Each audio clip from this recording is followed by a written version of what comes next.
Hello there, I'm Nu-Trix, and today we're looking into making your own samples from your own recordings, and really quickly.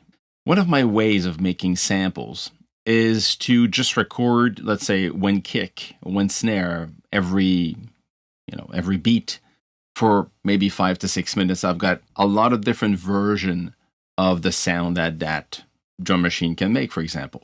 Something that I did with the Drumlogue before selling it, by the way. So what I did, I actually took just one kick playing for about 6 minutes, and I tweaked all the values I could find in the Drumlogue to have probably more than 500 different kicks over 6 minutes. How do I clean that up quickly? How do I make it into something that I can use? I'll show you. And I'm using Recycle. Recycle is free, been offered free for the 25th anniversary of Recycle, which is made by Reason. It used to be Propellerheads, but Reason Studio. And Recycle is the software that originally was the only thing that could create Rex files, .rex files. The Rex files are the way to take a loop and give it information. It adds transient values, decay information, attack information, and tempo information. So you can actually have this in a song. And the Rex file is basically a container where there's a lot of different slices of samples, and you can play with these. As you change the tempo, they can play far away or closer. And if you change the pitch, it changes the pitch on them separately because they're basically separate samples. That's in 2000. In 2000, where we're still playing with the laws of samples. If you change the speed, you change the time and the pitch. The pitch and the speed were always related with the fact that you would change the speed of playback in real time. If you wanted to change the speed of a loop without changing the pitch, you needed to do destructive time-Strech. You would actually apply a time-Strech process. It will create a new sample with a slower playback. It created artifacts. It's still something that people like today because it has its own sound. But that was then. Recycle came in with the Rex files, and it was part of Reason at the time. Now, many other companies support the Rex files, so you can just put that somewhere else. But I'm using this not to create Rex files today. I'm going to show you how to do this to actually take your sample, your drum recording, let's say, and create a lot of new one-shot samples for your drums. Check that out. So this, I know it's about 6 minutes long. I'm going to say it's 50 bars. I don't really care because right now when I'm doing this, I'm not trying to do a loop that I'm going to put into a song. I really just want to have the slices that I can play with. So the bars is going to be important when you're creating a song. When you're using this to create loops. I can do another video about that if you want, but it's the traditional way of using Recycle. But right now I'm just going to put a number. I don't really care how much. I know it's a 6 minutes, and all of these are kick drums.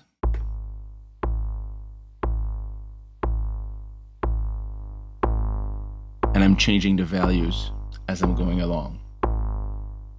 I've got different motion in. So what I'm doing here, all of this, the envelope, the transient, I'm going to stop this for now. Stop. What I have here, envelope, transient, equalizer, these are process that changes the sound. Like the time-Strech, actually time-Strech the destructively create a sample for the end of the sound. So I'm not going to use it. I'm going to turn these off. So I'm not using these at all. I'm having the original sample. I'll do sensitivity. As you bring that up, it will, I'm going to bring that closer. You'll see what I'm talking about. You will see that it actually identify the attack of each of the samples, each of the kicks. And as we move to another sample, like this one here, so now it doesn't see them because the attack is too soft. Let's see if I'm going to bring that. Now this one, the attack is maybe a little bit sharper, so the sensitivity is not big enough. If I'm bringing that higher, it starts to identify these, but then it starts to make an error. It says like this one here, sees this it's more sensitive to this than this one here. It doesn't see it anymore. It doesn't see it at all. If I move from somewhere else, you see we have the same problem over here. At different places where the attack is too soft, like this one here, it doesn't identify it. So what I can do, there's two options. I can just push it and say, hey, identify it. But at one point, it creates false positive. So these are just variation of that sound inside the same sound. So it's not really any type of new kick inside this. But it could be interesting. But if you want to have a clean cut, so what you'll do is you'll push it as much as you can before it goes weird. Like this one here is just, oh, this is not usable. So I'm going to bring that down. See, it sees them separately now. But then it doesn't see those, or this one just like, whoa, wrong. So what I'll do, you see there's little tools here at the top. I'm going to take that. I'm going to zoom in. So I see what I'm doing. I'm going to zoom in here. I'm going to bring that in. So that's a kick. That's another kick. And that's another, this one here. And what I'll do is I'll take this one and I'm going to delete this one. Delete this one. I'm going to take this and move it just where I want to. But this one, I don't want it to be locked. Here, that's where I want it to be. And here I've got too many of them. So what I'll do, I can move it here and I can do the same logic here. I'm going to apply this. I'm going to say all of these, I don't want them. So I'm going to have to zoom in more. Like this one, it's easy to take out, but these. But you say, well, maybe it's too much to do all that cleanup and it takes too much time. And up to a point, you're right, because if this sample anyway, this one here is good, why do I keep this one also? I'll check out after. So what I'll do first is I'll keep it this way. This one here, I'll try something else. I'll give you another example because this one is clearly something that needs to be like this one, and this one needs to be reanalyzed. So what I'll do is stop this. I'm going to go into process and I'm going to pick normalize. So normalize, what it does, it brings the sound to the maximum volume before distortion. So let's say if you look at this one here, if you look at the line, it's probably minus 10 dB full scale. So it has 10 dB before distortion. So if I go each slide, it's going to bring that up of 10 dB.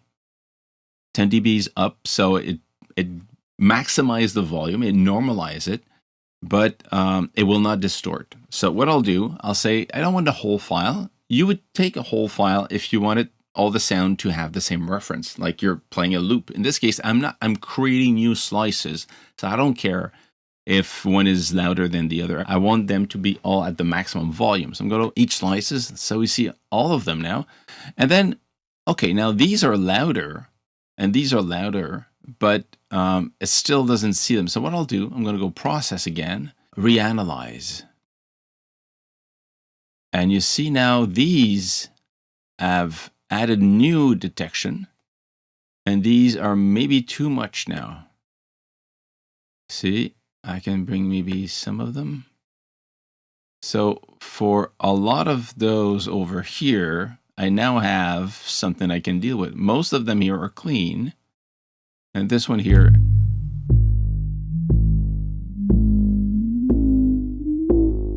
so what I'll do with this one, I'm really going to add my own personal. I'm going to add this one, this one. Okay, so I do that for most of the one I want. Again, I still don't use any type of modification of the sound outside of bringing the volume to be loud. And I'm going to go export now. Export Drumlogue, kick, clean, create, save. 48 at 16, that's good. Okay. And it's done. It's already done. The clean is this one.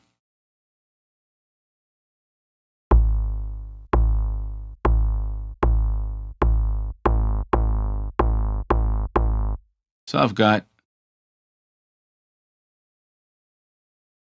and if you see it, I mean, they all have about the same length, which is logical because it was a rhythm playing for all of them. Actually, this is one shorter. So this one is a glitch. Which actually, it could be very interesting to play with a glitch. This one also, it's a glitch. And this one, so the glitch, I could keep them, they could become hi-hats. We'll see later. So what I do now, I go through all of them. Yeah. And if I like them,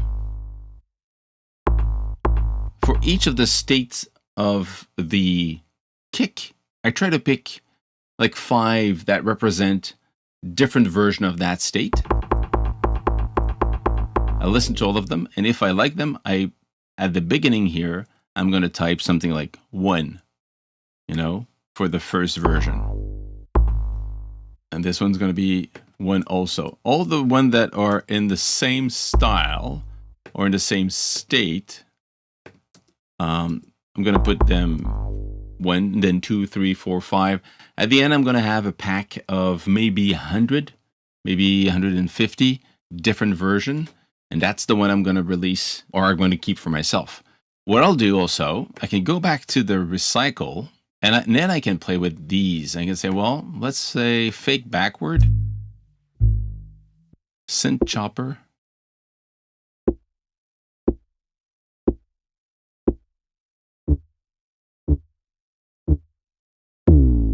Let's keep that with the stretch. Add the stretch, transient. And let's slow the tempo down. So the samples now can be a little bit longer. And equalizer, I'm going to say ultra low boost.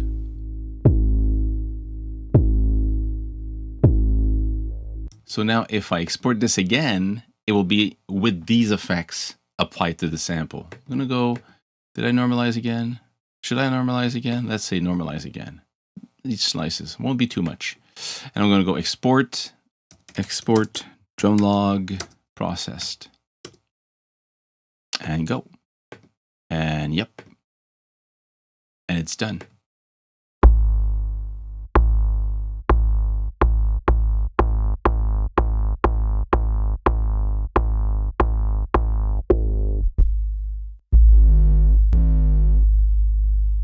Okay.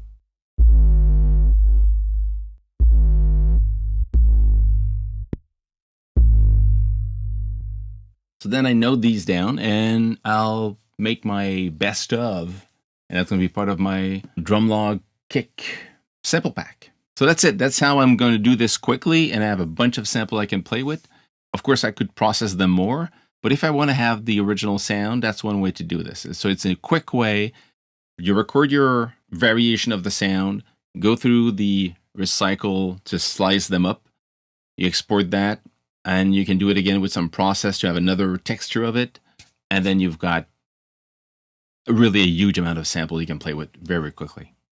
That's it. I hope this is useful. If you have any question about, let's say, recycle, put them below, and see you soon. Cheers.